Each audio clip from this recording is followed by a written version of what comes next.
हो जाओगे और हर शोषित वंचित पीड़ित वर्ग के व्यक्ति को रोटी कपड़ा मकान की व्यवस्था कर पाओगे। अगर आप बात को समझ जाओ, लड़ाई क्या है ये जानना जरूरी है। और अगर यही जानकारी नहीं होगी कि लड़ाई क्या है तो खूब घूमते रहो। वो पतन जो कभी रजत के बाद हम लोगों का हुआ, वो पतन जब कभी डॉक्टर अम्बेडकर के यहाँ से जाने के बाद हम लोगों का हुआ, वो पतन जो साहब का सिराम साहब के जाने के बाद जो लोगों का हुआ, पतन को भूलने का काम करता।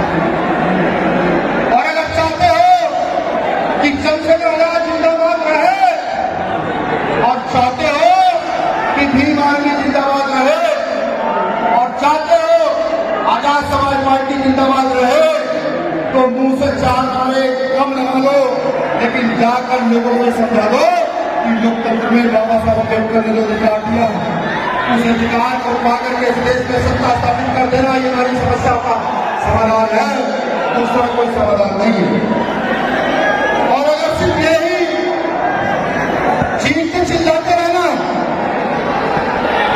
तो याद करो जब किसी 16 साल की बेटी के साथ गलत होता है क्या मन नहीं होता है? क्या सरकार में बैठे लोगों के साथ लोगों की बेटों के साथ ऐसा होता?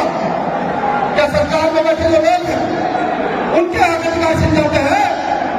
ये वही देश है क्या बिना आंदोलन किए TWS के तहत 10% रिजर्वेशन कॉन्स्टिट्यूशन को ताक पर रख करके दे दिया जाता है, मौन रहते हैं, चुप रहते हैं। एक नेता बोलता है, एक नेता लड़ता है, लेकिन उसकी आवाज को भी दफन करने का पूरा काम किया जाता है। और अगर आप ये चाहते हैं कि नहीं ये आवाज मजबूत हो, और अगर आप ये चाहते हैं कि जो तस्वीरें आपके सामने महापुरुषों की लगी हुई है इनका सपना साकार हो तो यहाँ से सिर्फ जयकारा लेकर मत जाइएगा।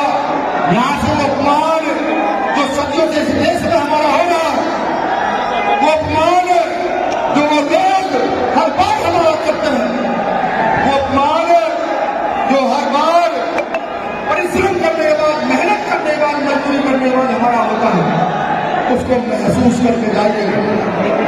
अगर उसको महसूस नहीं करोगे तो मेरे साथियों एक बात याद रखना, जो काम बाबा साहब अम्बेडकर अपनी अगली नस्ल के लेकर के गए, जो काम माननीय काशीराम साहब हम लोगों के लेकर के गए, हम उसका काम इस देश में नहीं कर पाए।